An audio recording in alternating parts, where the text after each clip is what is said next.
كاس العالم اللي عطاونا حاجه مبروك للمغاربه. كاس العالم المغاربه مساكن برك اللي ما كيستثريش كاس العالم. فلوس اللي غيصرفوا على الملاعب وتعطيهم لي مسكين انا غنضرب شي دويره المولى ابو عز. والله الا مع مسكين انا بحال كنوجه رساله لجلاله الملك. والله الا شي 15 عام ما سافرت.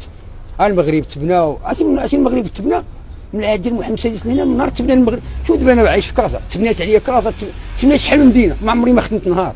دابا صح لكم ما عمرنا ما قالوا نجي نخدموا ونخلصوا كره المغرب كيتبنى والعمارات اخر مره ايام الحسن الثاني كنت خدام ما كنتش خدام كنمشي ونجي كنت نقول الناس راه خدام. كنت كنبيع نشري في القريعه ساعه خرجوا القوات المساعده جمعوا لي كلشي. قلت صافي راه غنطلع للقهوه ديو نتوما شي سبادريه تعطيهم لولادكم وراه كنريح نتقهوى. من العهد الحسن الثاني ملي مات الحسن الثاني وانا مريح في واحد القهوه جاني مقدم قال لي لاكارت ما عنديش قال لي راه غنجيب لك شهاده السكنه راه التقديم في القهوه غنديروا لك العنوان على القهوه وراه داروا لي دابا العنوان على القهوه. لا توضرت عليك راه الدار هي القهوه باينه واحد الكرسي كنريح فيه ناض فيه خيزو.